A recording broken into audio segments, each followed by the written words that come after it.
Hi friends, welcome to our channel. నేను ఈరోజు same patola plates. Actually ఇదేంటంటే మల్టీ కలర్స్ తోటి చేస్తున్నాను. కలర్ బాల్స్ ఏం కాదండి ఇవి, సేమ్ అవే గోల్డ్ బాల్స్. అయితే నా దగ్గర ఫ్యాబ్రిక్ పెయింటింగ్స్ కొన్ని ఉంటే ఉన్న కలర్స్ తోటి ఇవి ఒక 4-5 ఒక్కొక్క ఈచ్ కలర్ 4-5 చొప్పున వేశాను. అయితే ఏంటంటే కొంచెం హ్యాంగింగ్ లాగా రావాలి. అవి ఏంటంటే ఫ్లాట్గా కింద పెట్టుకోవటానికి సేమ్ హైట్లో ఉంటాయన్నమాట. ఇది ఏంటంటే నేను హ్యాంగింగ్ లాగా చేద్దామనే ఐడియాతోటి పైన కూడా ఈ బాల్కి కింద మువ్వలు ఓకే, పైన కూడా ఒక బాల్, గోల్డ్ బాల్ ఒకటి చిన్న పూస, అంటే కింద పెట్టిన మువ్వల పూసల కంటే కూడా కొంచెం పెద్ద సైజు ఒక గోల్డ్ పూస తీసుకుని అది కూడా పెట్టిన తర్వాత ఒక 3 knots వేసాను అనమాట. 2 knots వేశాను. అయితే కింద మువ్వలు కూడా ఈసారి మీరు అబ్జర్వ్ చేసి ఉంటారు, కొంచెం ఎక్కువ పెట్టాను. ఎందుకంటే అంతకు ముందుది గోల్డ్, మనం వేసిన లేస్ కూడా గోల్డే, సో పూసలు కూడా గోల్డే కాబట్టి జరీ కూడా గోల్డే, అంత గోల్డే కదా. అందుకని కొంచెం తక్కువ పెట్టినా అంత మనకి తేడా ఏమి ఉండదు, నిండుగానే కనిపిస్తుంది చూడటానికి, అంత గోల్డే కాబట్టి. సో ఇప్పుడు ఏంటంటే ఇది మల్టీ కలర్స్ కదా, సో ఈ మల్టీ కలర్స్ని ఇంకా కొంచెం ఎలివేట్ చేస్తూ ప్లస్ ఆ గోల్డ్ పూసలు కూడా కొంచెం ఎక్కువ పెట్టినప్పుడు మనం చేసింది కూడా అట్రాక్టివ్గా ఉంటుంది అని నేను కొంచెం ఎక్కువ తీసుకున్నాను. అంటే అంతకుముందు 6 లైన్లు, ఒక్కొక్క లైన్కి 2 పూసల చొప్పున పెట్టాను.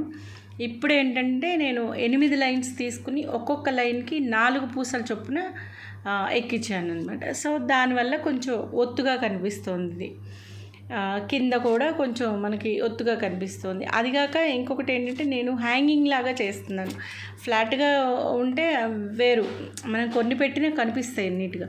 ఇవేంటంటే హ్యాంగింగ్ లాగా ఉండాలి. కింద ఏదైనా బౌల్ పెట్టుకుని, లేదంటే ఏదైనా చిన్న పీట లాంటిది పెట్టి దీని మీద మనం అమ్మవారిని అలాగా పసుపు గౌరమ్మని పెట్టుకున్న, గణపతిని పెట్టుకున్న అట్లా బాగుంటుంది అని నేను ఇలా చేశాను. మనమేమి వాడి పడేసిన క్లాత్లతోటి చేసుకోవట్లేదు కదా, నేనైతే కొత్త క్లాత్లే చేస్తున్నానండి. ఇది అఫ్కోర్స్ మనం విడిగా ఏదో స్టిచ్చింగ్కి వాడి మిగిలిపోయిన ముక్కలే, కానీ మనం దేనికి యూజ్ చేయలేదు, అలా దాచిపెట్టిన ముక్కలే కాబట్టి మనం పూజల్లో కూడా వాడుకోవచ్చు అన్నట్టుగా అట్లా చేశాను అనమాట. ఒక బౌల్ మీద పెడితే అట్లా హ్యాంగ్ అవుతూ ఉంటాయి. పైన మనం పసుపు గణపతి, మన ఇష్టం, పసుపు గణపతిని పెట్టుకోవాలని ఏం లేదు, గౌరమ్మను కానీ పసుపు అలా అని ఏం కాదు, ఏదో ఒకటి పెట్టుకోవటానికి అమ్మవారిని పెట్టుకుని ఇంకో దాంట్లో అమ్మవారిని పెట్టుకుని మనం అభిషేకాలు అవి చేసుకుంటూ ఉంటాము, కుంకుమ పూజ చేసుకుంటూ ఉంటాము.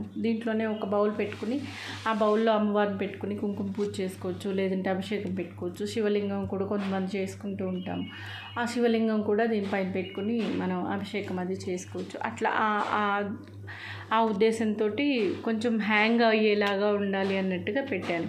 మల్టీ కలర్స్ ఎందుకనంటే నా దగ్గర వైట్, గోల్డ్ 2 కలర్స్ కొంచెమే ఉన్నాయి. యాక్చువల్గా వైట్ ఒక్కటైతే మల్టీ కలర్స్ పెట్టాలి అనుకున్నా ఫస్ట్, బట్ చూస్తే అది నాకు ఒక్క ప్లేట్కి సరిపోయింది. అంతకుముందు చేసిన దానికంటే ఇవి కొంచెం పెద్ద సైజు కార్డ్బోర్డ్స్ అనమాట. దానికంటే అది 7.5 ఉంటే ఇది 8.5 ఇంచెస్ అనమాట ఇది. సో అది తీసుకుని ఒకవైపు గోల్డ్, ఇంకొక వైపు వైట్ మీద సిల్వర్ తోటి చిన్న వర్క్ లాగా వచ్చింది. అయితే ఈ రెండింటిని అంటించినప్పుడు నాకు కొంచెం ఎక్కువ గ్యాప్ కనిపించింది. ఈ గ్యాప్ని ఫిల్ చేయడానికి నా దగ్గర ఏం చేద్దామా అని ఉన్న లేస్లన్నీ చెక్ చేస్తే నాకు కొంచెం వెడల్పుగా ఉన్నది, కొంచెం ఈ గ్యాప్కి సరిపడా వెడల్పున్న ఒక లేస్ దొరికింది. ఆ లేస్ తోటి దీన్ని జరీతోటి సేమ్ జరీ 2 వరుసలు తీసుకుని అక్కడక్కడ టాకాలు వేస్తూ ఫిల్ చేశాను అనమాట. ఆ గ్యాప్ని ఆ లేస్ తోటి ఫిల్ చేశాను. అప్పుడు గ్యాప్ కనిపించలేదు, చూడటానికి కూడా నీట్గా ఉంది. కొంచెం ఇలా హ్యాంగ్ అవ్వాలి, కిందికి అలా పడుతూ ఉంటే బాగుంటుంది అనిపించింది నాకు. అందుకే నేను ఈసారి పైన ఒక పూస పెట్టాను, కింద కూడా కొంచెం ఎక్కువ పూసలు పెట్టాను. థ్యాంక్స్ ఫర్ వాచింగ్ అండి. లైక్ చేయండి, షేర్ చేయండి మీ ఫ్యామిలీ మెంబర్స్కి, ఫ్రెండ్స్కి. Thank you.